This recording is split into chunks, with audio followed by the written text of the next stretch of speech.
Assalamu alaikum wa rahmatullahi wa barakatuhu. We begin today's program with a recitation from the glorious Qur'an. أعوذ بالله من الشيطان الرجيم. بسم الله الرحمن الرحيم. يا أيها الذين آمنوا أطيعوا الله وأطيعوا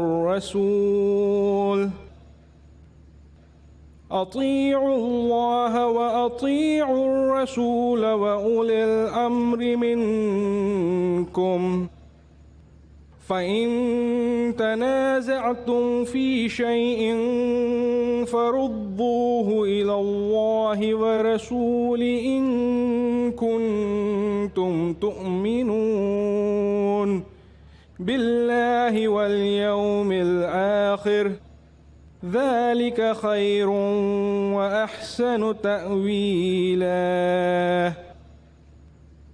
The translation from Surah Nisa, chapter 4, verse 59. I seek refuge with Allah from Satan, the accursed. In the name of Allah, most gracious, most merciful. O you who believe, obey Allah and obey the Messenger, and those charged with authority among you. If you differ in anything among yourselves, refer it to Allah and His Messenger. If you do believe in Allah and the last day, that is best and most suitable for final determination. I now request Brother Ashraf to give the introduction of Brother Zakir Naik, and we'll go ahead with Brother Zakir Naik's speech. Thank you very much, brothers and sisters. Jazakallah, Brother Sayyid Zakir. Dr. Zakir Naik is a medical doctor by professional training, but he is internationally acclaimed as an orator on Islam and comparative religion. Dr. Zakir clarifies and clears misconceptions about Islam using Qur'an, authentic hadith, and other religious scriptures, which he quotes verbatim in conjunction with reason, logic, and scientific facts.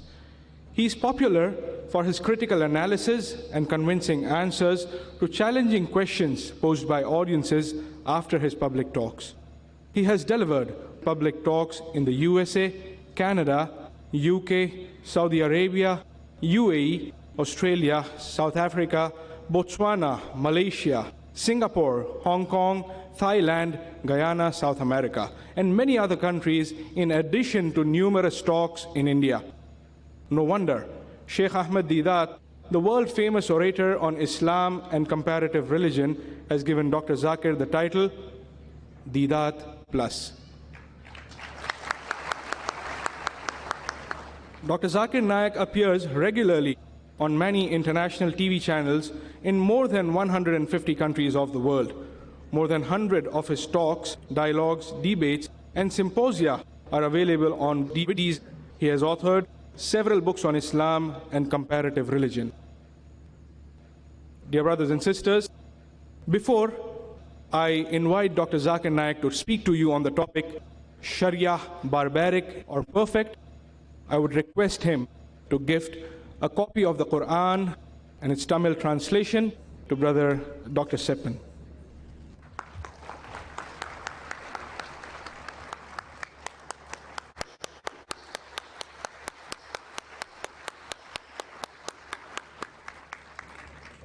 Dr. Zakir Naik, brothers and sisters, on the topic Shari'ah, barbaric or perfect. Alhamdulillah. Wassalatu wassalam ala Rasulillah wa ala alihi wa sahbihi ajmain. Amma ba'd. A'udhu billahi minash shaitanir rajim. Bismillahir rahmanir rahim. Ya ayyuhallazina amanu udkhulu fis silmi kaffa. Inna ad-dina indallahi al-Islam. Rabbi shrah li sadri wa yassir li amri wahlul 'uqdatam min lisani yafqahu qawli. The respected people on the dais, my respected elders, and my dear brothers and sisters, I welcome all of you with the Islamic greetings. Assalamu alaikum wa rahmatullahi wa barakatuhu. May peace, mercy and blessings of Allah subhanahu wa ta'ala, of Almighty God, be on all of you. The topic of this evening's talk is Shari'ah, barbaric or perfect. Shari'ah is the complete code of Islamic law which pertains to the rights and duties of the Muslim. It regulates the lives of the people. It is comprehensive and includes from the minutest detail about eating, drinking, clothing, up to the complex system of lawmaking. The word Sharia, it literally means the clear path to follow. The Islamic Sharia, it is derived from 4 sources. The first source is the glorious Qur'an. The Qur'an is the last and final revelation of Allah subhanahu wa ta'ala, of Almighty God, which was revealed to the last and final messenger, Prophet Muhammad, peace be upon him. The Qur'an is the word of God, of Allah subhanahu wa ta'ala, and it is also called as the Furqan, the criteria to judge right from wrong. The Quran was revealed by Allah subhanahu wa ta'ala, by Almighty God, to Prophet Muhammad, peace be upon him, through Archangel Gabriel 1400 years ago. And it was approximately 23 years. The Quran contains 114 surahs or chapters and contains more than 6,000 ayats, signs or verses. The glorious Quran was revealed in Arabic. But many scholars have translated this glorious Quran, the word of Allah subhanahu wa ta'ala, into almost all the major languages of the world. This Quran, the word of Allah subhanahu wa ta'ala, is the highest and the first source of the Sharia. The second source is the Sunnah. Sunnah means the way of the Prophet, or the doings of the Prophet according to the Sahih Hadith, the authentic sayings of the Prophet. The Sunnah or the authentic Hadith are supplementary to the Quran. They act as a commentary to the Quran. It gives an explanation to the verses of the Quran. And in the Sunnah, the commandments of the Prophet Muhammad sallallahu alaihi wasallam come on the top. Then comes his actions. And many a time, for the details of his commandments, you may have to look into the life of the Sahabas. Allah says in the Quran, in several places, including Surah Nisa, chapter number 4, verse 59, Allah says, Atiullah, Atiur Rasul. Obey Allah and obey the Messenger. Obey the Messenger means obey the Sunnah, the authentic sayings of the Prophet. And the Prophet said that first look in the Quran, then look in my example and his sayings. And then, if you want more details, look into this generation, then the next generation, then the next generation. If you want to find more details about the life of the Prophet, how he led, the best people who understood the sayings of the Prophet were the companions, were the Sahabas, those who lived with the Prophet, those who saw the Prophet and who died in the state of Iman. So if you want to understand the Hadith much better, if there's difference of opinion, you have to look in the lifestyles of the Salafis Salihin, the 3 generations. If you want to find more details and more explanation, you can go into the lifestyle of the Sahabas, then the next generation, then the next generation. That's it. So the Sunnah of the Prophet, the authentic hadith, is the second source of the Sharia. The third source is the ijma.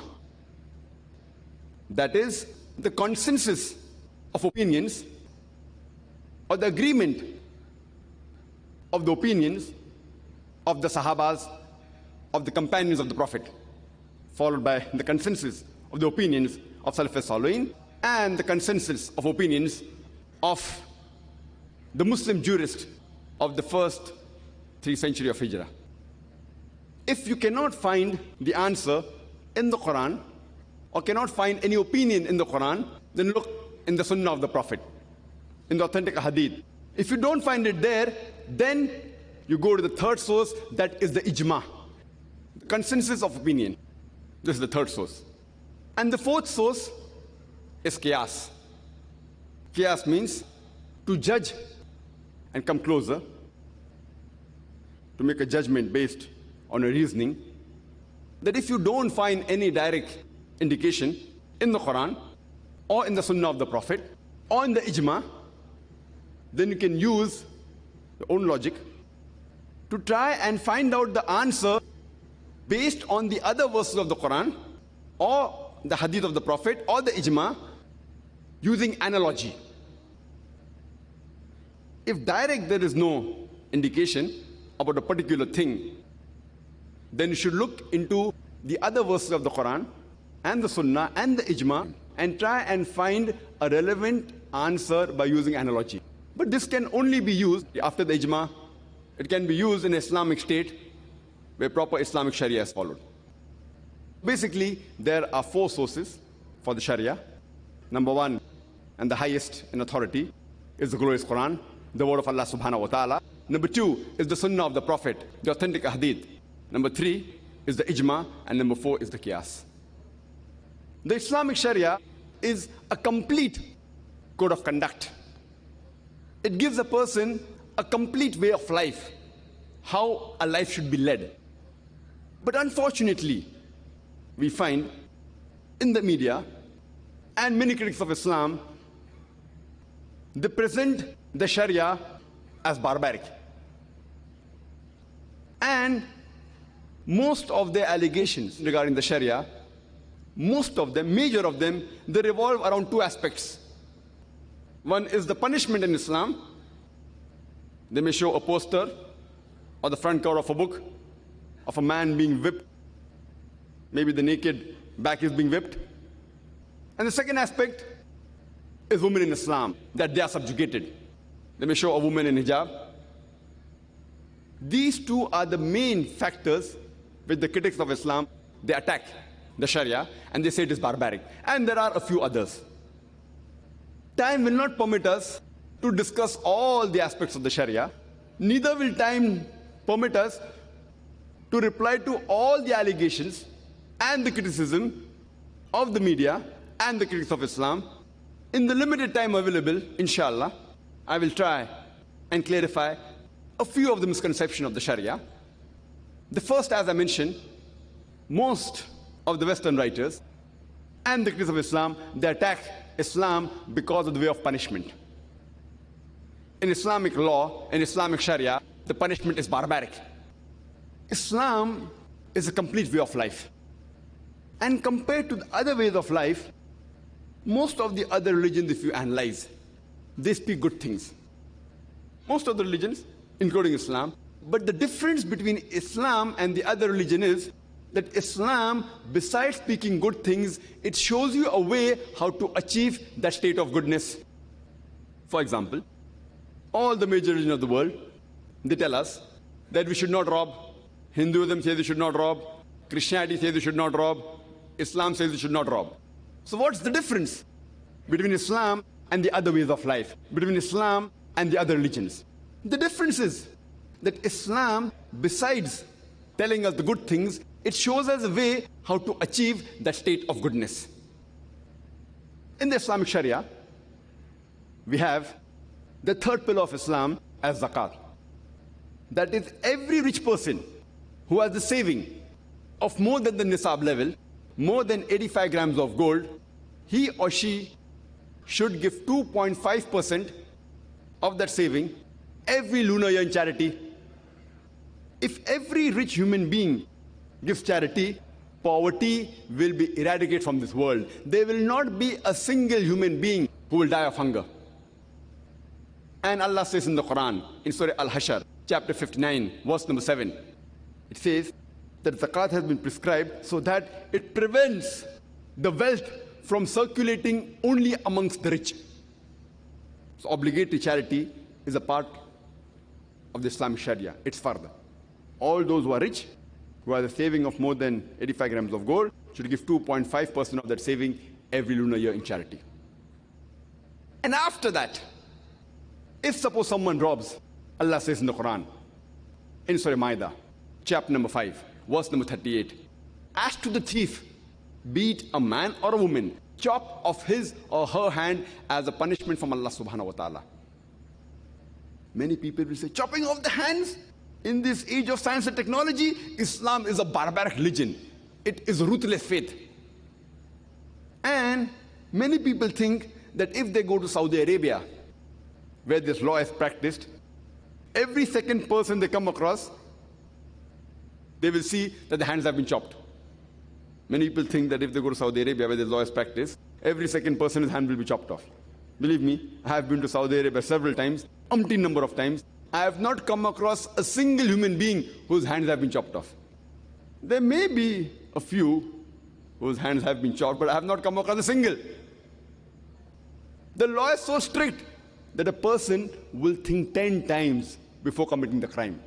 The Islamic Sharia is such, it gives you advice that don't rob. But every human being will not follow this advice. Those who have faith in Allah may follow. Everyone will not. So what solution do we have for that? The next solution is, if they don't follow the commandment of Allah subhanahu wa ta'ala, there has to be a punishment. And today, America is supposed to be one of the most advanced countries in the world. Do you know, it has one of the highest rates of theft and robbery in the world? I am asking a simple question, that if you implement the Islamic Sharia in America, in USA, that every rich person who has a saving of more than 85 grams of gold should give 2.5% of that saving in charity every lunar year. And after that, if anyone robs, chop off his or her hand as a punishment. I am asking a question. Will the rate of theft and robbery in America, will it increase? Will it remain the same? Or will it decrease?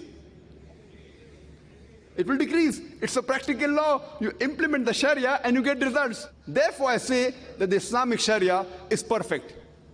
We introduce laws for results, not just to be mentioned in the books.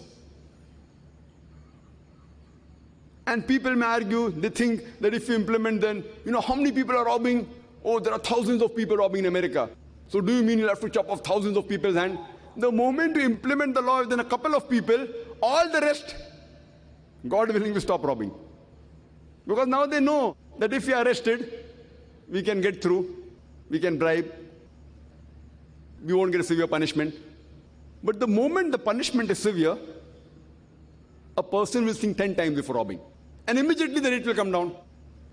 And people fail to realize that the Islamic Sharia is complete. It's perfect. That doesn't mean that if a poor man robs bread because he's hungry, his hands will be chopped off. If a poor man robs because he's hungry, it's the duty of the state, the Islamic State, to provide food to him. Why did he have to rob for food? It is the duty of the Ummah. It's the duty of the people to see to it that the neighbors don't go hungry. But natural, this punishment has its rules and regulations, that only if you rob a particular big amount, etc., then it is implemented. And the question of a person robbing food should not arise in Islamic State. That's the reason. The least rate of robbery in any part of the world, it's in Saudi Arabia. It's a practical law. You implement it and you get results. This was just an example of the punishment and the logic behind this punishment. So people who worry that hands will be chopped off, the moment you implement the Sharia, the punishment need not be implemented. It may be implemented once in a blue moon. The other point which many skeptics, they talk about Islam, mainly is about the women's rights in Islam. Time will not permit to talk about all the allegations. But in short, these critics, they say that the women in Islam, they are subjugated. They don't have their rights. They aren't equal. In Islam, men and women are equal. But equality does not mean identicality. They're equal, but they are not identical. Allah subhanahu wa ta'ala, our creator, has made the men and women biologically different, physiologically different, psychologically different. So depending upon the psychological makeup, the biological makeup, the physiological makeup, Allah subhanahu wa ta'ala has given different roles for the men and women. On many aspects, if you analyze, men and women, they're equal. In some aspects, the women have a degree of advantage. In some aspect, the men have a degree of advantage. But overall, they're equal. Let me give you an example. That if in an examination, two students, student A and student B, both get 80 out of 100. Both come out first. If you analyze the answer sheet, the 10 answers to 10 questions, each carrying 10 marks. In answer to question number 1, student A gets 9 out of 10, and student B gets 7 out of 10. So in answer to question number 1, student A has the degree of advantage over B. In answer to question number 2, student B gets 9 out of 10, and student A gets 10 out of 10. So in answer to question number 2, student B has a degree of advantage over student A. In all the remaining 8 answers, both get 8 out of 10. So if you add up, both get 80 out of 100. Overall, they're equal. But answer to question number 1, student A has the degree of advantage. In answer to question number 2, student B has the degree of advantage. Similarly, men and women in Islam, overall, they're equal. In some aspects, the women have a degree of advantage. In some aspects, the men have a degree of advantage. For example, it's mentioned in Sahih Bukhari, volume number 8, in the book of Adab, chapter number 2, hadith number 2. Once a person approached the Prophet and asked him that who deserves the maximum love and companionship in this world? The Prophet said, your mother. The man asked, after that who? The Prophet repeated, your mother. The man asked, after that who? The Prophet again repeated, your mother. The man asked, after that who? Then the Prophet said, your father. That means 75%, 3/4 of the love and companionship of the children goes to the mother. 25%, 1/4 goes to the father. In short, the mother gets the gold medal. She gets the silver medal as well as the bronze medal. The father has to be satisfied with the mere consolation prize. So in this aspect, if we analyze, the women have a degree of advantage. Why? But natural, because our mothers, they bore us in the womb for 9 months. And the Prophet said, even if you give the mountain of gold for what the trouble they have taken for 9 months, you cannot compensate it. So because of that, when it comes to companionship of the children, the mother has a degree of advantage. Let me give you another example. Suppose a robber, if he enters the house, I'll not say, I believe in women's liberalization. I'll not tell my wife to go and fight the robber. But natural, as Allah says in the Qur'an, in Surah Nisa, chapter number 4, verse number 34, that Allah subhanahu wa ta'ala has given more strength to the men. So, but natural, since Allah has given us a degree of advantage in physical strength, it is our duty to support and protect the women. So here in strength, we have a degree of advantage. In many other aspects, men and women are same. So in short, this was just a short reply to the allegations of the critics of Islam that Islamic Sharia is barbaric as compared to the women's rights in Islam. And for more details, you can refer to my video cassette, Women's Rights in Islam, Modernizing or Outdated. As I mentioned earlier, that most of the religions, basically, they speak good things. But Islam, besides speaking good things, it shows you a way how to achieve a state of goodness. And people object and they have different opinion. How should the law be? And one of the common objections is that women, they are subjugated because of the Islamic hijab. And they say that the Islamic hijab, it's not modest at all. It's not for modesty, it is for subjugating the woman. And if we analyze and if we look around us today in the world, the level of modesty, it keeps on differing from individual to individual, depending upon the surrounding and the society. For example, in certain Muslim Arab countries, even looking at a woman, even staring at a woman is considered immodest. Here in India, you can look at a woman, you can talk to a woman. But if you touch a woman, it's immodest. Therefore, the Indian sort of greeting is with the folded hands. As long as you don't touch a woman in India, it is considered modest. If you go to certain Western countries, shaking hands, men and women, men and ladies, it's modest. You can shake hands, you can talk, you can stay, no problem. In fact, if a lady puts a hand forward or if a gent puts a hand forward and the opposite sex does not shake hands, it's considered that they are uneducated or that they are uncultured. So there, shaking hands is within the modesty level. In some Western countries, you can even kiss a woman, you can kiss a lady, a man can kiss a lady on the cheek, on the lips, no problem, it is modest. In certain Western countries, you can do what you want. The men and women can do what they want as long as they do with permission of each other, it is considered modest. So the level of modesty keeps on changing. Now how will we human beings decide which is the best, which is modest? For example, if you go to USA or go to the Western countries, there if a young lady, if she wears a mini skirt or shorts, she's considered modest. But here that same lady comes, or any lady in India or in Madras wears a mini skirt or short, she'll be considered immodest. Right or wrong? Yes or no? I was there in America a few years back. There's an American who told me that the Indian women, they're immodest. I was shocked. I said, how come the Indian women are immodest? He told me that the Indian women, they wear the sari and they expose their belly. So for the American, exposing the belly is immodest. And then I thought, what he's saying, it makes sense. For him, modesty level is that you should cover your belly. No, we Eastern people, we Indians, we think we're very modest. But for the Westerner, exposing the belly is immodest.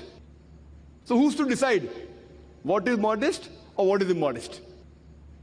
The best one to decide is our Creator, is Allah subhanahu wa ta'ala, is Almighty God. So let's analyze what is mentioned in the Islamic Shari'ah, the Qur'an and the Hadith about the modesty level. And people who lay an allegation that Islam subjugates the woman because of hijab, I would like to tell them that if you go back in history, at the time of the Babylonian civilization, they ill-treated the woman. If a man committed murder, instead of he getting the punishment, his wife was put to death. In the Greek civilization, they had a concept of an imaginary woman by the name of Pandora, who was the cause of all the misfortunes. Though initially they believed in chastity, but because of ego and fame, prostitution became common. In the Roman civilization, nudity was very common. Prostitution and promiscuity was very common. In the Egyptian civilization, the woman was considered as a sign of the devil. And in the Arab civilization, before the Quran was revealed, very often when a female was born, she was put to death. She was buried alive. Islam is the first religion, and Prophet Muhammad is the major benefactor who uplifted the woman. After Islam gave rights to the woman, it also showed them a way how to maintain their modesty, how to maintain their rights, how to maintain the position. That's the reason hijab has been prescribed. People normally talk about hijab of the woman, but Allah subhanahu wa ta'ala, God Almighty, in the Quran, He first speaks about the hijab for the men and then for the women. Allah says in the Quran, in Surah Nur, chapter number 24, verse number 30, say to the believing man that he should lower his gaze and guard his modesty. Whenever a man looks at a woman, any brazen thought comes in his mind, he should lower his gaze. Any unashamed thought comes in his mind, he should lower his gaze. Once there was a Muslim who was staring at a girl for a long time. I told him, brother, what are you doing? It's not allowed in Islam. So he told me that a beloved prophet said, the first glance is permitted, the second is prohibited. I have not completed half my glance. What did the prophet mean when he said the first glance is forgiven, the second is prohibited? That does not mean a person can look at a woman for 10 minutes without blinking and saying, I have not completed my glance. It means that if you unintentionally look at a woman, do not intentionally look at her again to feast on her beauty. The next verse speaks about the hijab for the woman. Allah says in the Qur'an, in Surah Nur, chapter number 24, verse number 31, say to the believing woman that she should lower her gaze and guard her modesty, and display not her beauty except what appears ordinary of, and draw a head covering over her bosom, and display not her beauty except in front of her husband, her sons, her father, and a big list of mahram, the close relatives who she can't marry is given. There are basically 6 criteria for the hijab, which is mentioned in the Quran and the authentic hadith. The first is the extent. For the man, it's from the navel to the knee. For the woman, the complete body should be covered. The only part that can be seen are the face and the hands up to the wrist. There are many scholars who say that even this should be covered. The remaining 5 criteria are the same for the man and the woman. The second criteria, the clothes they wear, it should be loose. It should not reveal the figure. Third, it should not be transparent so that you could see through. Fourth, it should not be so glamorous so that it attracts the opposite sex. Fifth, it should not resemble that of the opposite sex. And sixth, it should not resemble and be a sign of the unbeliever. These are basically the 6 criteria of hijab. And Allah says in the Quran, in Surah Ahzab, chapter number 33, verse number 59, that, O Prophet, tell your wives and your daughters and the believing women that when they go abroad, they should put on the cloak, so that they shall be recognized, and it will prevent them from being molested. Quran says hijab has been prescribed for the women so that it will prevent them from being molested. Suppose there are 2 twin sisters who are very beautiful, wife very beautiful, and if they're walking down the streets of Madras, and if one twin sister, she is wearing the Islamic clothes, complete body covered, except the face and hands up to the wrist, and the other twin sister, she is wearing the Western clothes, the mini skirts or shorts. And if round the corner there is a hooligan, there's a ruffian who's waiting for a catch, who's going to tease a girl, I'm asking a question. Which girl will it tease? Will it tease the girl wearing the Islamic hijab, or will it tease the girl wearing the Western clothes, the mini skirts or short? Which girl will it tease? But natural, he will tease the girl wearing the mini skirts or short. So Quran rightly says that hijab has been prescribed for the woman so that it will prevent them from being molested. And after that, if any man rapes any woman, the Islamic Sharia says he gets capital punishment. People will say, capital punishment? In this age of science and technology, Islam is a barbaric religion. It's a merciless religion. It's a ruthless way of life. But when I ask this question, and I've asked this question to hundreds of non-Muslims, that suppose, God forbid, someone rapes your mother, and if you are made the judge, and if the rapist is brought in front of you, what punishment will you give him? And believe me, 100%, all of the non-Muslims said, we will put him to death. So why these double standards? When someone rapes your mother, you want to put him to death. When somebody rapes somebody else's mother, you say that Islam is a barbaric religion. When someone rapes your mother, you want to put him to death. When someone rapes somebody else's mother, you say the death penalty is a barbaric way of life. Why these double standards? The only person who differed when I asked this question was a smart Alex in America. But during question and answer session, I keep on traveling. He told me, Brother Zakir, if someone rapes my mother, I will not put him to death. I will give him 5 years imprisonment, rigorous imprisonment. I said, fine. I said, do you know, according to the American statistics, those people that are convicted for rape, after they go out, more than 95% of them, they again commit rape. So if you want your mother to be raped again, you're most welcome. We Muslims don't want our mothers to be raped. You know, if that's the case, then I'll put him to death at the first time. And if you analyze America, which happens to be one of the most advanced countries in the world, do you know that according to the statistics of FBI, in the year 1990 alone, there were 102,555 cases of rapes reported. 102,555 555 cases of rapes were reported. And the FBI report said that only 16% of the rape cases were reported. So if you want to know exactly how many rapes took place, you have to multiply by 6.25 and you get a total of 640,968 rapes that took place in 1990 in USA alone. If you divide this figure by 365, the number of days, you get an average of 1,756 rapes that took place in America, according to FBI, in the year 1990. Every day, 1,756. If you read another report of the National Crime Victimization Survey Bureau, the US Department of Justice, it says in the year 1996, every day, on average, 2,713 cases of rapes took place. 2,713.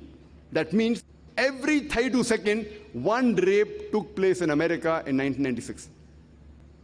We are here in this auditorium for the past 1.5 hours. Already more than 100 rapes may have taken place in America since the time we are here. I'm asking you a question, that if you implement the Islamic Share'ah in America, that if any man, when he looks at a woman, and any brazen thought comes in his mind, he should lower his gaze.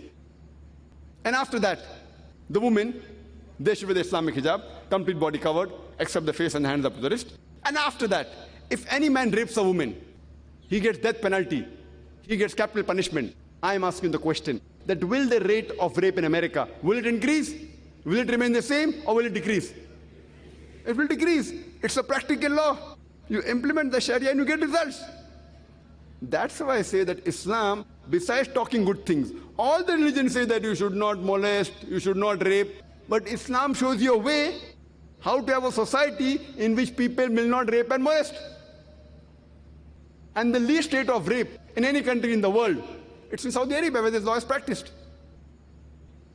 Therefore I say that the Islamic Sharia is a perfect law.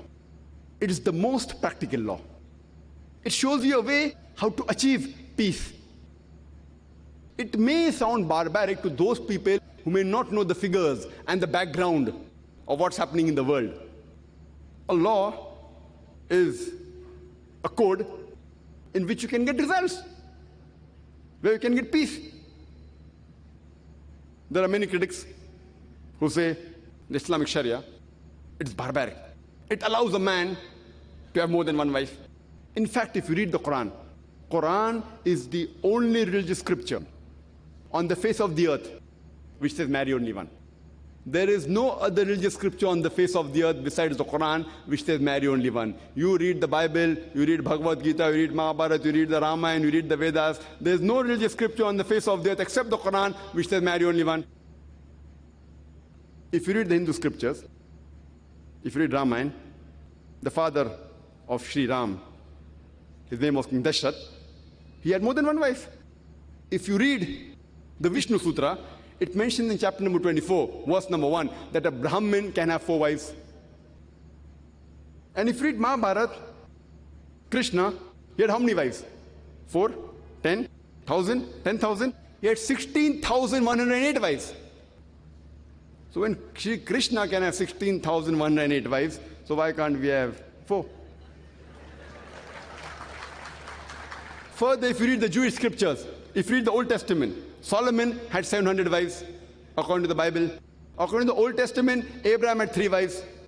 In the Jewish religion, you can have as many as you wish. It is later on, in the 10th and the 11th century, when Rabbi Gershom ben Yehuda, he passed a synod that the Jews should marry only one. Even till as late as 1950, the Jewish community living in the Muslim country, Sephardic people, they married more than one wife. Even in the Christian religious book, the Bible, nowhere does it say marry only one. You can marry as many as you wish. It is later on the church which put a restriction that the Christian should marry only one. Even in India, the Hindu scriptures do not tell that you should marry only one. It is the Indian law, the Indian Penal Code, which passed a law in 1954, a Hindu Marriage Special Act. A Hindu Marriage Special Act, which said that a Hindu should marry only one. The Hindu scriptures give you permission, you can marry as many as you wish. The Christian and the Jewish scriptures say you can marry as many as you wish. 4, 10, 100, 5,000, 10,000, no limit. And if you read the report of the Committee of the Status of Women in Islam, published in 1975, on page number 66 and 67, it says that in a span of 10 years, between 1951 and 1961, the Muslims in India, 4.31%, they did polygamous marriages. Means they married more than one. And amongst the Hindu, the percentage was 5.06. So according to statistics, the Hindu do more polygamous marriages than the Muslims. Let's analyze what does the Quran say. Allah says in the Quran, in Surah Nisa, chapter number 4, verse number 3, that marry women of your choice in 2s, 3s, or 4s, but if you can't do justice, marry only one. This statement, marry only one, is only given in the Quran and no other religious scripture. You can marry more than one, up to 4, only if you can do justice. If you can't do justice, marry only one. And Allah says in the Quran, in Surah Nisa, chapter number 4, verse number 129, that it is difficult to be just between your wives. So don't turn away from them altogether. Many people think that marrying 4 wives is compulsory. And I have my friends in Bombay, in the medical college. One of my friends told me, you Muslims, more than 80% marry 4 wives. So I don't know where you get this from. He said, I know. So I told him, I challenge you. Get me 10 people in India who have got 4 wives and I will give you 100,000 rupees. 10 people. In my full life, I have not come across a single Muslim Indian who has got 4 wives. I know there are many people outside India in the Arab countries which have got 4 wives. But there's a misconception among the Indian non-Muslims that every Muslim marries 4 wives. In fact, marrying more than one wife is not fard in Islam, it's not compulsory. It is mubah, it's optional. If you want to marry, no problem. But if you marry, you should be just between your wives. Let us analyze what is the logical reason why Allah subhanahu wa ta'ala has permitted a man to have up to 4 wives. By nature, male and female, they're born in equal proportion. But in the pediatric age itself, you ask any pediatrician, he will tell you that the female child can fight the germs and diseases much better than the male child. So in the pediatric age itself, there are more male children dying as compared to female children. So in pediatric age itself, there are more females as compared to males. As life goes on, there's death due to cigarette smoking, alcoholism, due to accidents, due to war. There are more male dying as compared to females. Today, if you analyze in the world, there are more females in the world as compared to males. Except in a few third world countries like India. And the reason that in India, there are more males as compared to females because of female infanticide. According to statistics which came on the BBC, on the program assignment, Let Her Die, there was a British reporter by the name of Emily Beckerins. He says that every day in India, more than 3,000 fetuses are being aborted after they identified that they're females. That means more than 1 million female fetuses are being aborted every year in India after they identified that they're females. And according to the Tamil Nadu government hospital report, it says that out of 10 females born alive, 4 are put to death. If you stop this evil practice of female infanticide and female feticide, then even in India, the female population will be more than the male population. Today, if we analyze, in New York alone, there are 1 million females and more than males. In USA alone, there are 7.8 million females and more than males. In UK alone, there are 4 million females and more than males. In Germany alone, there are 5 million females and more than males. In Russia alone, there are 9 million females and more than males. And Allah subhanahu wa ta'ala, God Almighty alone knows how many millions of females are more than males throughout the world. If I agree, who says that one man should only marry one woman, and suppose my sister, or suppose his sister, happens to live in America, and if the market is saturated, and every man has found a woman for himself, yet there will be 7.8 million females in USA who will not find life partners. The only option remaining for them is that they either marry a man who already has a wife or become public property. People say, public property? Zakir, you're using such a harsh word. It is the most sophisticated word I can use. I cannot use a better word. And any modest woman should prefer being a wife of a man who already has a wife than becoming public property. And if we analyze in the Western countries, having mistress is very common. 2, 10, 20, 30, 40, no problem. As many as you want, you can have. The American statistics say, on average, a person has 8 different sexual partners before he marries. An American, on average. Some may have 2, some may have 5, some may have 20, some may have 30. Having 8, on average, 8 sexual partners before you marry, it goes down the throat. But having more than one wife, it doesn't go down the throat. If you compare that when a woman is a mistress, she's dishonored, she doesn't get her rights. In fact, if a woman, even if she becomes the second wife, alhamdulillah, she gets the right, she gets the honor, and she's protected. So if we analyze the reason that Islam has given permission that some men can have more than one wife is to protect the modesty of the woman. It's not to degrade her.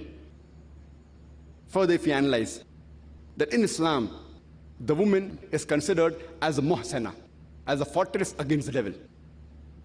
Unlike in other religion where she is considered as a sign of the devil. There are many critics who say the Islamic Shari'ah, it's barbaric. It allows a man to have more than one wife.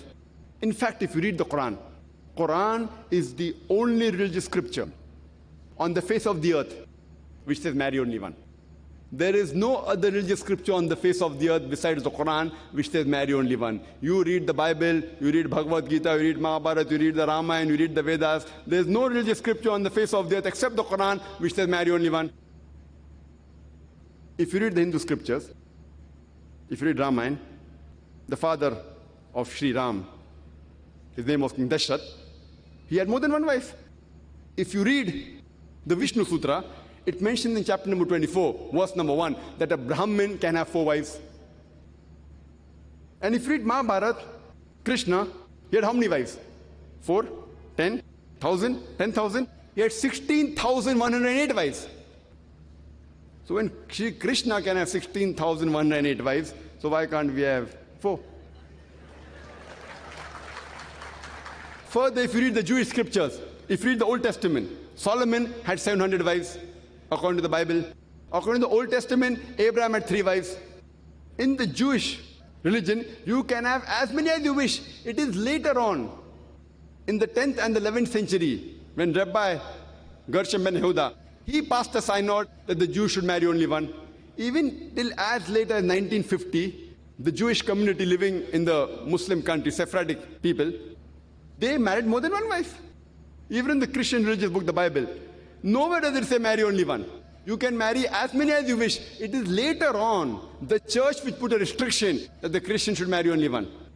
Even in India, the Hindu scriptures do not tell that you should marry only one. It is the Indian law, the Indian Penal Code, which passed a law in 1954, a Hindu Marriage Special Act. A Hindu Marriage Special Act, which said that a Hindu should marry only one. The Hindu scriptures give you permission, you can marry as many as you wish. The Christian and the Jewish scriptures say you can marry as many as you wish. 4, 10, 100, 5,000, 10,000, no limit. And if you read the report of the Committee of the Status of Women in Islam, published in 1975, on page number 66 and 67, it says that in a span of 10 years, between 1951 and 1961, the Muslims in India, 4.31%, they did polygamous marriages. Means they married more than one. And amongst the Hindu, the percentage was 5.06. So according to statistics, the Hindu do more polygamous marriages than the Muslims. Let's analyze what does the Quran say. Allah says in the Quran, in Surah Nisa, chapter number 4, verse number 3, that marry women of your choice in 2s, 3s, or 4s, but if you can't do justice, marry only one. This statement, marry only one, is only given in the Quran and no other religious scripture. You can marry more than one, up to 4, only if you can do justice. If you can't do justice, marry only one. And Allah says in the Quran, in Surah Nisa, chapter number 4, verse number 129, that it is difficult to be just between your wives. So don't turn away from them altogether. Many people think that marrying 4 wives is compulsory. And I have my friends in Bombay, in the medical college. One of my friends told me, you Muslims, more than 80% marry 4 wives. So I told him, where you get this from? He said, I know. So I told him, I challenge you. Get me 10 people in India who have got 4 wives and I will give you 100,000 rupees. 10 people. In my full life, I have not come across a single Muslim Indian who has got 4 wives. I know there are many people outside India in the Arab countries which have got 4 wives. But there's a misconception among the Indian non-Muslims that every Muslim marries 4 wives. In fact, marrying more than 1 wife is not fard in Islam, it's not compulsory. It is mubah, it's optional. If you want to marry, no problem. But if you marry, you should be just between your wives. Let us analyze what is the logical reason why Allah subhanahu wa ta'ala has permitted a man to have up to 4 wives. By nature, male and female, they're born in equal proportion. But in the pediatric age itself, you ask any pediatrician, he will tell you that the female child can fight the germs and diseases much better than the male child. So in the pediatric age itself, there are more male children dying as compared to female children. So in pediatric age itself, there are more females as compared to males. As life goes on, there's death due to cigarette smoking, alcoholism, due to accidents, due to war. There are more male dying as compared to females. Today, if you analyze in the world, there are more females in the world as compared to males. Except in a few third world countries like India. And the reason that in India, there are more males as compared to females because of female infanticide.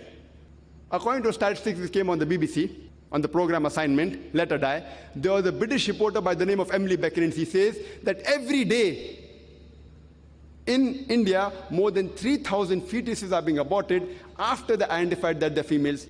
That means more than 1 million female fetuses are being aborted every year in India after they identified that they're females. And according to the Tamil Nadu government hospital report, it says that out of 10 females born alive, 4 are put to death.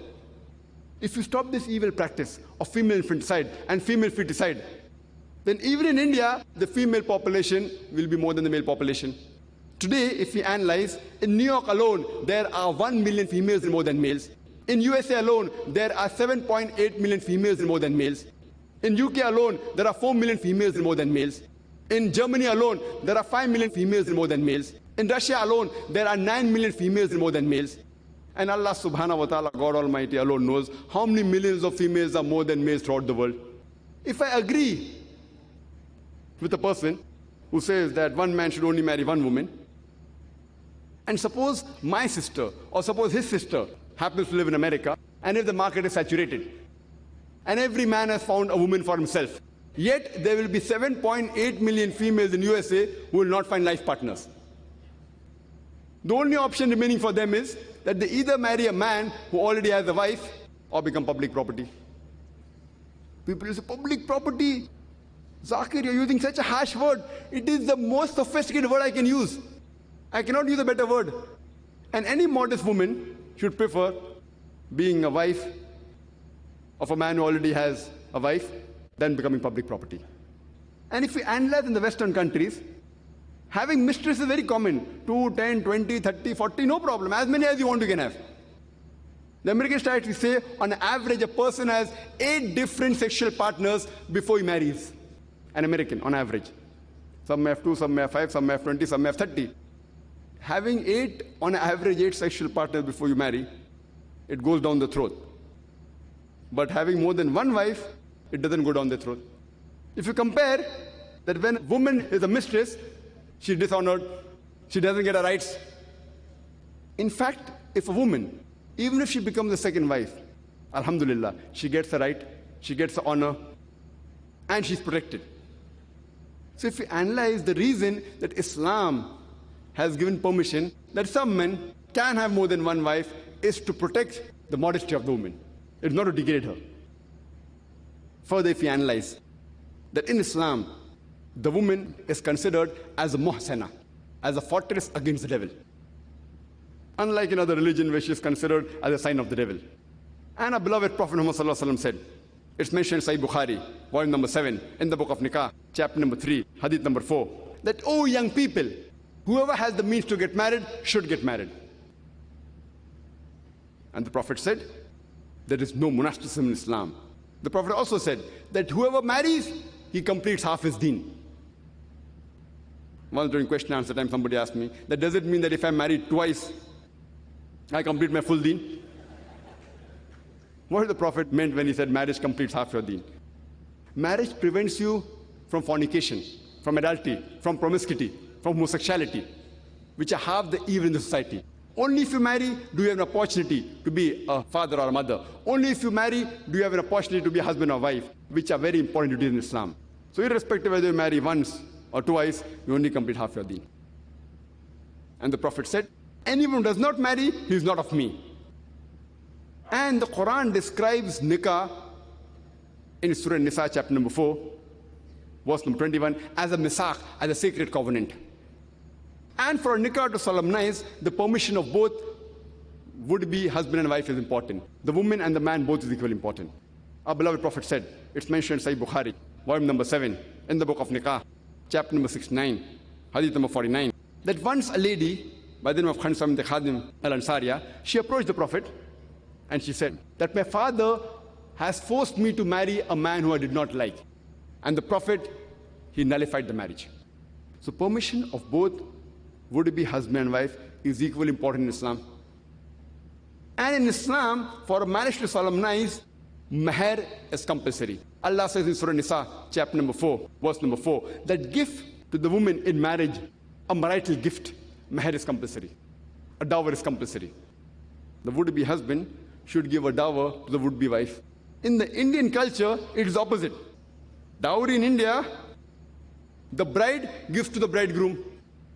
And it's very much prevalent in India. And unfortunately, it has even crept into the Muslim society. And depending upon the status of the man, that person demands dowry. If he's a graduate, he may demand 1 lakh.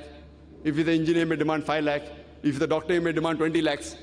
As they are selling herds and cattle in the marketplace. In Islam, demanding dowry, directly or indirectly, is prohibited.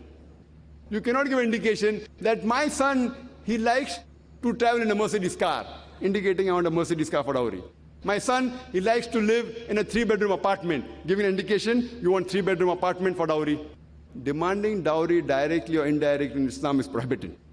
Willingly, if the parents of the girl give you something, there's no problem. But demanding directly or indirectly is prohibited. In fact, it is the would-be bridegroom who gives dower, mahr, to the would-be bride. So this is how, alhamdulillah, Islam protects the status of the woman. Allah says in the Qur'an, in Surah Nur, chapter number 24, verse number 4, that if anyone lays an allegation against the modesty of a woman, when anyone says wrong things about a woman against her modesty, and if he cannot support it with 4 witnesses, they get 80 lashes each. That means if someone lays allegation against a woman abusing, and in our society it's very common, you can abuse on the mother and father and daughter, your sister, and you can get away. In Islamic Shari'ah, if you lay an allegation against the modesty of a woman and cannot produce 4 witnesses, you get 80 lashes. And if you produce 4 witnesses, and if anyone falters in the cross-examination, all of them get 80 lashes. You may say 80 lashes, barbaric. So abusing and laying an allegation on the modesty of a woman is not barbaric. So depending what is barbaric for you, the rule of the Islamic Sharia, the law of Allah subhanahu wa ta'ala, protects the modesty and uplifts the modesty of women. Unlike the Western culture, in the name of Western civilization, the Western society, claiming to uplift the woman, have actually degraded her to a status of concubine, mistresses, and society butterflies, which are hidden behind the colorful screen of art and culture. The Western society, in the name of women's liberalization, have actually degraded the woman.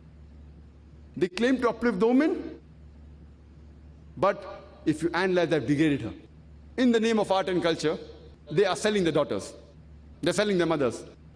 And the example I gave 2 days back of the ad of the BMW, which I was told is a very famous ad, that a lady in a bikini stands in front of the BMW car, which is very famous among the youngsters, and the caption says, "Test drive her now."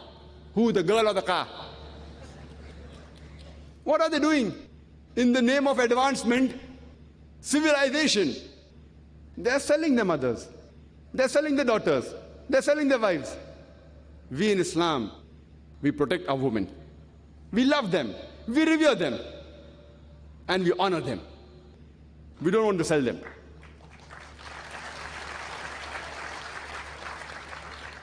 Furthermore, they lay an allegation that in Islam, during inheritance, why do the women get half? Islam degrades the woman. In inheritance, the women get half as compared to the men. The daughter gets half as compared to the son. So why this injustice? If you read the Quran mentions about inheritance in several places. In Surah Baqarah, chapter number 2, verse number 180. In Surah Baqarah, chapter number 2, verse number 240. In Surah Nisa, chapter number 4, verse number 729. In Surah Nisa, chapter number 4, verse number 19. In Surah Nisa, chapter number 4, verse number 33. In Surah Nisa, chapter number 4, verse number 176. In Surah Ma'idah, chapter number 5, verse number 105 to 108. There are many verses which talk about inheritance. But the verse which gives the details of the portion is Surah Nisa, chapter number 4, verse number 11 and 12, and verse number 176. Allah says in the Quran in Surah Nisa, chapter number 4, verse number 11, that as to the inheritance of a children, the male will get double than that of the females. If you have only daughters, 2 or more, then they share in 2/3. If you have only one daughter, she gets half. And the verse continues, your parents get 1/6 each if you have children. If you have no children, your mother gets 1/3 if the deceased person has no brother as well as sister, after paying of all your debts. The next verse of Surah Nisa chapter 4 verse number 12 says that in what your wives leave for you, you get half if there are no children. You get 1/4 if there are children. In what you leave for your wives, if there are no children, the wives, they share in 1/4. And if there are children, they share in 1/8. It's difficult to remember. You can go home and check it up. Surah Nisa chapter 4, verse number 11 and 12. But on the whole, I do agree that most of the times, the female gets half the share as compared to the male. But there are times when they get equal, mother and father, if their children get equal. But on the whole, I do agree, most of the time they get half. What is the logic behind this? The logic is that in Islam, the woman is financially more secured as compared to the man. In Islam, it's the duty of the father and the brother before a woman is married, and it's the duty of the husband and the son after she's married to look after her lodging, boarding, clothing, and all financial aspects. So the financial burden is laid on the shoulder of the man, not of the woman. Now, after Allah subhanahu wa ta'ala has laid the burden on the shoulder of the man, Allah has to be just. Allah says in Surah Nisa chapter 4 verse 40, Allah subhanahu wa ta'ala is never unjust in the least degree. Suppose there is a person who dies and he leaves 2 children, 1 son, 1 daughter. And after giving the shares of the wives and the other relatives, suppose 150,000 rupees is pending. So according to Islamic Sharia, if a son and a daughter is there, and the balance is 150,000 after giving the other shares, the son gets 100,000 rupees, and the daughter will get 50,000 rupees. Now, I'm asking you a question. Would you prefer receiving 100,000 rupees and spending maybe 90,000 on the family? Because the man, if he gets 100,000 rupees, he has to spend on the family. Or would you prefer receiving 50,000 and not spending a single pi even on yourself? Because when the woman receives the money, she need not spend any of her money even for her clothing, lodging and boarding. Even for her clothing, lodging, boarding, it's the duty of the man.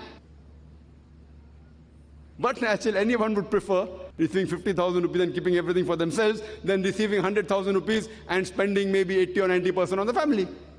So Allah subhanahu wa ta'ala, since He has laid the burden on the man for financial aspects, that's the reason He gives him double share. But on the whole, if you analyze, the women are more benefiting in financial aspect as compared to the men. So they are financially more protected.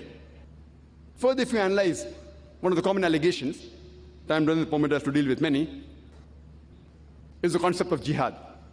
And there's a misconception, not only amongst the non-Muslims, but even among the Muslims, that any war fought by any Muslim, for any reason, whether it be for personal gain, whether it be for fame, whether it be for politics, it is called as jihad. Any war fought by any Muslim is not called jihad. Jihad comes from the root Arabic word jahda, which means to strive, which means to struggle. It means, in the Islamic Sharia, in the Islamic context, jihad means to strive against one's own evil inclination. It also means to strive to make the society better. It even means to strive in the battlefield in self-defense. It even means to strive to fight against oppression and tyranny. Jihad means to strive, it means to struggle. There's another misconception. Many people translate the word jihad as holy war. If you translate holy war into Arabic, it is harbun muqaddasa. And if you read the Qur'an, nowhere in the Qur'an is harbun muqaddasa mentioned, nowhere in any hadith is it mentioned harbun muqaddasa. So jihad is not holy war. This word holy war was first used by the Orientalists to describe the Crusades. When the Christians, when they conquered many countries in the name of Christianity, and they killed thousands of people, that was called a holy war. The Islamic jihad is not called holy war. One of the types of jihad is fighting.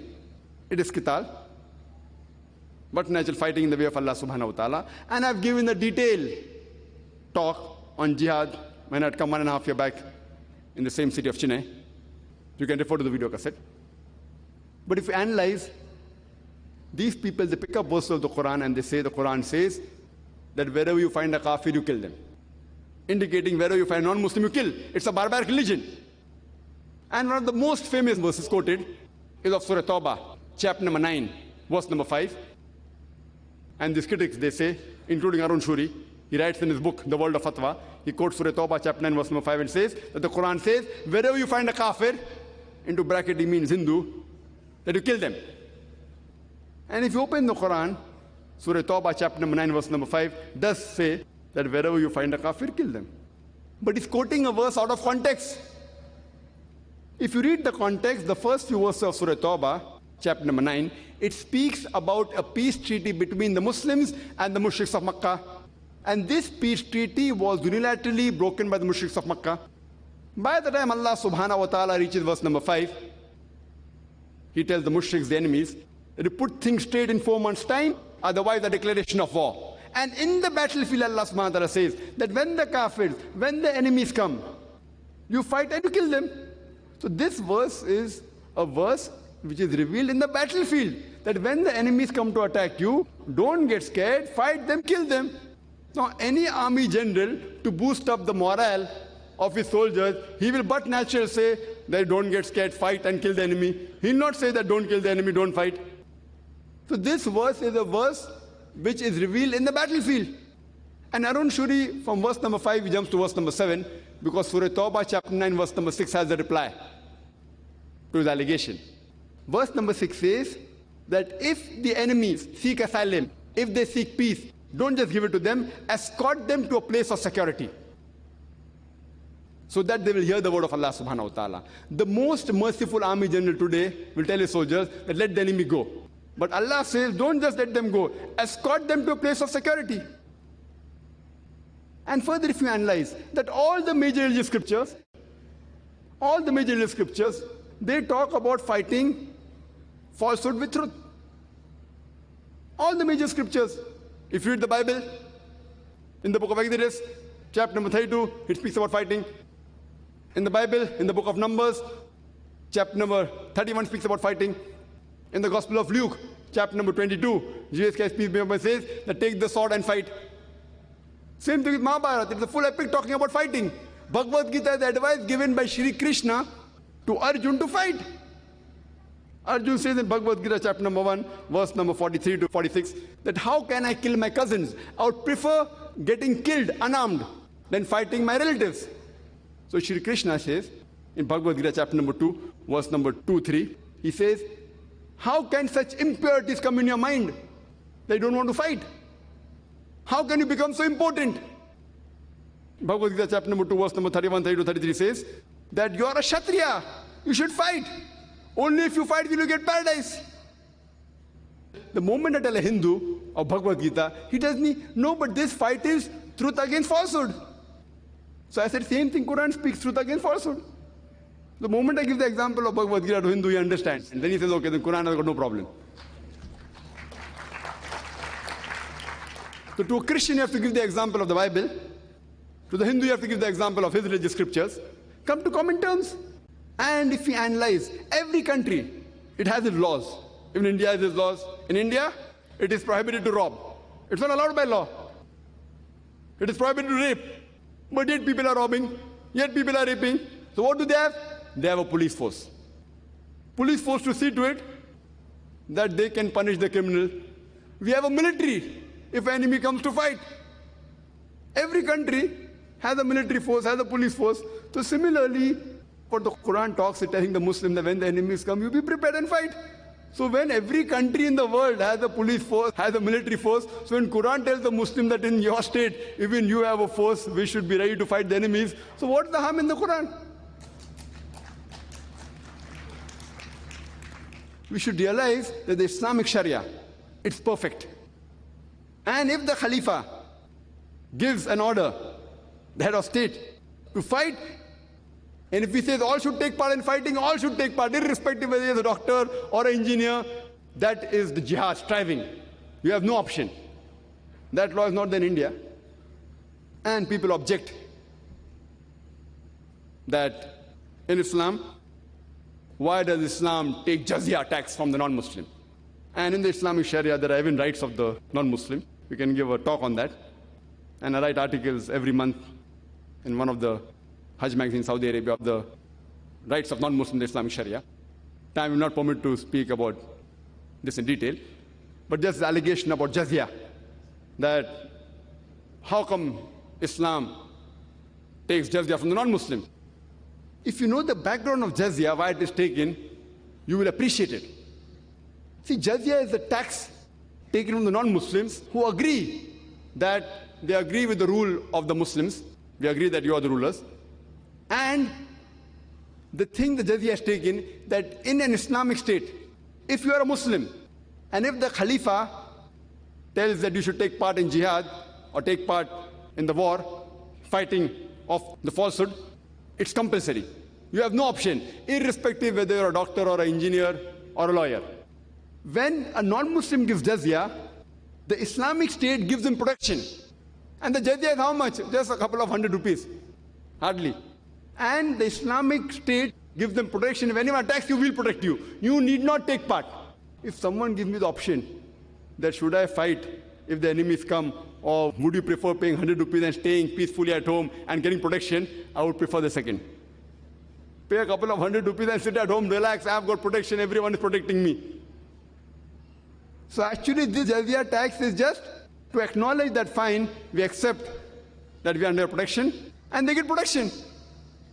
And similarly, if you analyze, there are various verses in the Quran which talk about non-Muslim rights. Allah says in the Quran, in Surah Mumtahina, chapter number 60, verse number 8, that as to those kafirs who do not fight your faith and do not drive you out of your home, Allah advises you to deal justly with them. For Allah subhanahu wa ta'ala does not like those who are unjust. But as to those kafirs who fight your faith, verse number 9 of Surah Mumtahina, chapter number 60, as to those kafirs who fight your faith and drive you out of your home, Allah forbids you to go to them for protection. So if the non-Muslim is good, he doesn't fight you and doesn't drive you out of your home, you have to deal with them justly.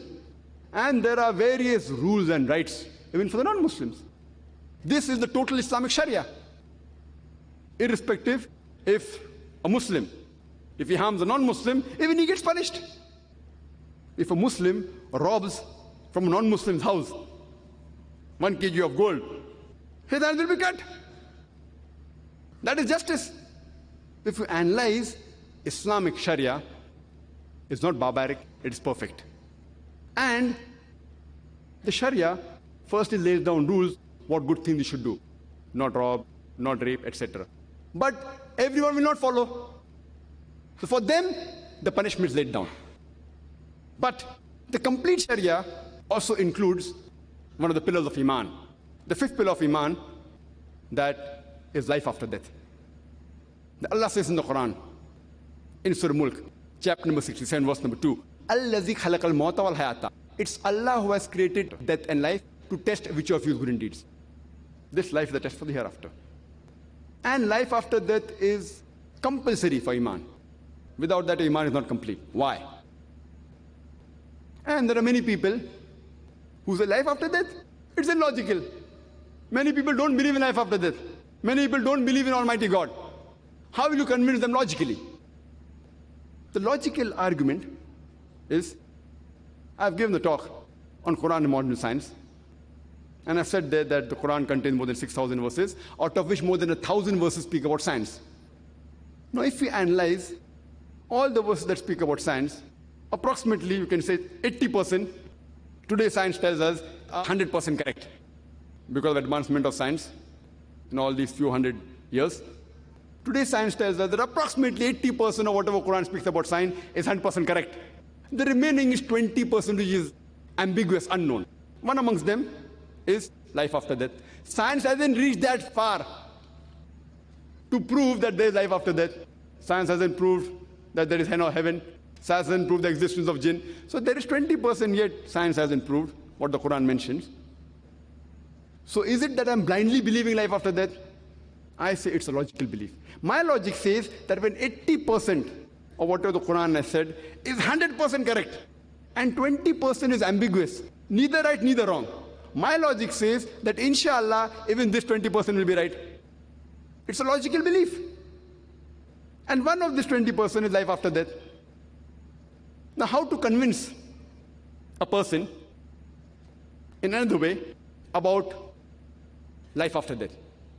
Suppose there is a person who does not believe in life after death and does not believe in Almighty God. How do you convince him? I would like to ask you a question. Is robbing good or bad? Robbing is good or bad? Bad. All say bad? Is raping good or bad? Who says it is good? No one. Out of 4,000 people, no one says robbing is good. No one says raping is good. All of you agree? Yes. Okay. Let's do an exercise. Suppose I am a smuggler, hypothetically. I'm a smuggler, a very powerful smuggler. I'm a robber, number one in the world, top robber. And you are those people who don't believe in life after death, don't believe in God. Now, if you are a person who doesn't believe in God, doesn't believe in life after death, and I am a smuggler, a top smuggler, very intelligent, who believes in reason and logic, I tell you that robbing is good. I'm telling you robbing is good. I'm a very logical person. I'm a very scientific person. I'm asking you, all of you so loudly said that robbing is bad, robbing is bad. I'm telling you, give me only one logical reason why robbing is bad, and I will stop robbing. I'm a very logical person. I'm an intelligent person. I believe in science. Only give me one logical reason or scientific anything that why robbing is bad, and I will stop robbing. Can anyone give me one logical reason? You are taking other people's right. I agree with the brother. I'm taking somebody else's right. When I'm robbing 1,000 rupees from him. I'm taking his right. It is bad for him, not for me. I told you, prove to me logically why it is bad for me. If I take somebody else's money, 1,000 rupees, I can go and have dinner. I can go to a 5-star hotel. I can see a movie. It's benefiting me. I told you, give me one logical why it is bad for me. It is bad for the person who's being robbed. The brother said that I'll get punished by the police. The police will catch me. Brother, the police is in my pocket. The ministers are in my pocket. I told you I am a top smuggler, number one in the world. If you're a small robber, if you rob, you'll get caught. I am a top smuggler. You know the mafia? The police is in their pocket. The ministry is in the pocket. The ministers, the judges are in the pocket. They're on the payroll. Give me one logical reason why it is bad. Huh?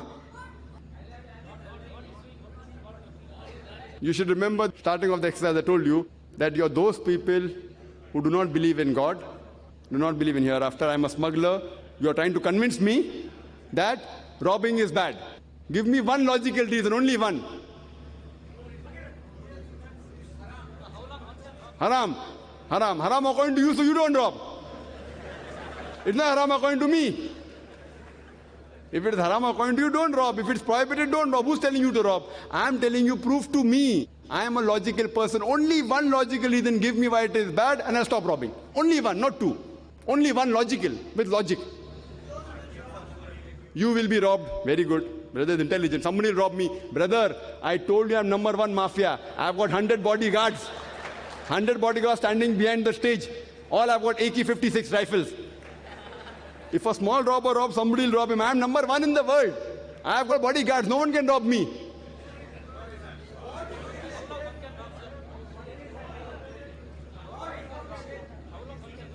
No reason. I will die with I die with my wealth. Even you have to die, even I have to die. So what's the problem? Everyone has to die. Will you not die? So before I die, at least enjoy life. Even you will die, even I will die. But before I die, I will stay in a 5-star hotel. I will have good food to eat. No problem. Even you have to die, even I have to die. Consciousness will not allow me. Brother, my conscience is very good. I am a logical person. If your conscience says don't rob, you don't rob. I am a logical person. My conscience is very clear. What I'm asking you, that give me a logical reason. If those people's conscience is not to rob, you don't rob. My conscience says it is good. When I rob, I'm benefiting. I can enjoy life. So why it is wrong? It's good.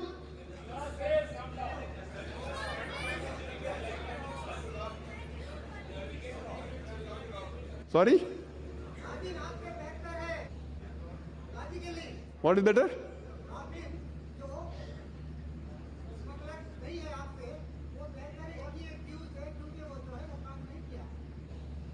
He is saying that because I haven't worked, I am getting easy money. He's saying it's easy money, I'm not working, taking other people's money. Therefore, I'm telling you it is good. Easy money, rob. Why to work hard? See, if I tell you how to get easy money, it's good or bad? It is good. So all these reasons are telling me it is good. What I'm telling you, give me one logical reason why it is bad and I'll stop robbing. You cannot give me a single. All of you said it is bad, it is bad. Can't give me a single. What happened to the people of Chennai?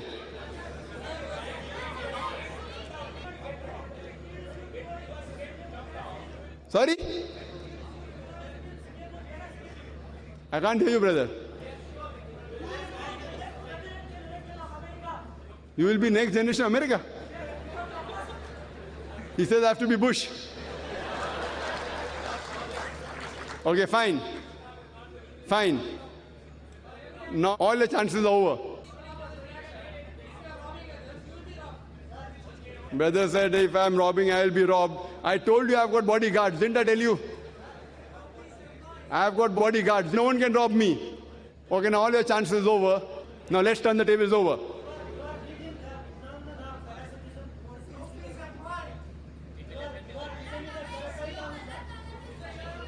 Okay, fine. Now all the chances are over. I don't mind having enemies. No one can harm me. I've got bodyguards. Now the exercise is over for you. Now let's get to the answer. As I told you that this was exercise, that if a person comes to you and tells you that how come you can prove about the Islamic Sharia, this is the question you ask him. Now let's turn the tables over. Turn the tables over. You are that smuggler. Hypothetically, you are the smuggler, you are number one, and I am a Muslim who's coming and approaching you. And if you are the smuggler, you tell me that prove to me that robbing is bad. If I tell you that the police will catch you, you say police in my pocket. If I say that you're harming somebody else, you say it doesn't make a difference to me. If you say it will bite your conscience, you say that I don't have a conscience at all, my conscience is clean. If I tell you that maybe someone will rob you, you say that I've got bodyguards. The first thing I'll do as a Muslim, after giving all this argument, is prove to you the existence of Allah subhanahu wa ta'ala. The reason a person who is number one in the world, supposed to be the top mafia and smuggler or robber, for him, materialism becomes supreme. He thinks he's the most powerful. The first I'll do is I'll logically prove to him the existence of Allah subhanahu wa ta'ala, which I've done in my talk. Is the Quran God's word? So anyone who sees this video cassette, is the Quran God's word, with an open mind, he will agree that the most supreme power is Allah subhanahu wa ta'ala, is Almighty God. So first I'll prove to him that he is not the most powerful. The most powerful Allah subhanahu wa ta'ala with the help of the Qur'an and science. Point number one. Point number two. After he agrees, okay, fine, I agree. God is the most powerful. Then what type of God is this? Nothing is happening to me. And he's right. We have hundreds of examples in the world. What top smugglers, top robbers, nothing happens to them. Am I right or wrong? Many people, you get hundreds of robbers and top people in the world who lead a very luxurious life. Nothing happens to them. They die a peaceful death. Yes, some people get killed, some people get arrested. But there are many who die, they enjoy life. And they die peacefully. His question is, if your God is so great, why doesn't he punish? What type of justice is there? Allah says in the Quran, in Surah Nisa, chapter number 4, verse number 40, Allah subhanahu wa ta'ala is never unjust in the least degree. He's never unjust in the least degree. And you ask any person, the moment he's not on the top, when you prove to him he's not on the top, and if there's injustice done to somebody else, he would not mind. But no one would want injustice to be done on them. If someone rapes somebody else's wife or mother, and if someone is put to death, you call it barbaric. Somebody rapes our mother, then we think the death penalty is best. So if it happens to us, he realizes that there should be justice. Any human being will agree that there has to be justice done. But the question is, how can justice be done in this world? Everyone can't get justice. For example, you may be aware, Hitler incinerated 6 million Jews. How many? 6 million Jews. Suppose you happen to catch Hitler today. What punishment can you give him? What can you give him? Maximum, you can put him in the gas chamber. But that will compensate for one. What about the remaining 5,900,999? What about them? What type of a law is this? Is it a just law? So Allah says in the Quran, in Surah Al-Imran, chapter number 3, verse number 185, that kullu nafsin za'iqatul maut, every soul shall have a taste of death. And the final recompense will be on the day of judgment. And anyone who has been saved from the hellfire and enters the garden, he would have achieved the objective of this world. For this life is nothing but mere chattels of deception. So the final hisab kitab, final judgment is on the day of judgment. That is the hisab kitab, final. So the only way you can prevent a mafia who no one can touch here, who ministers are in his pocket, judges are in his pocket, police in his pocket, is by punishment in the akhirah. This only can complete the full Shari'ah. Belief in the akhirah. So the Shari'ah has 3 levels.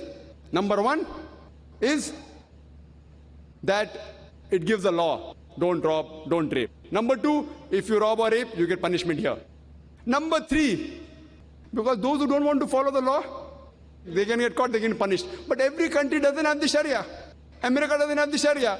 India doesn't have the Shari'ah. So they'll go scot-free. So then they will get the punishment in Akhirah. And if Allah subhanahu wa ta'ala has to give punishment to Hitler in Akhirah, Allah says in the Quran in Surah Nisa, chapter number 4, verse number 56, that as to those who reject our signs, we shall cast them into the hellfire. And as often as their skins are roasted, we shall give them fresh skin so that they shall feel the pain. So today science has realized that the pain receptors are in the skin. So if Allah subhanahu wa ta'ala wants to burn Hitler 6 million times, he can do it. He can even do it 12 million times.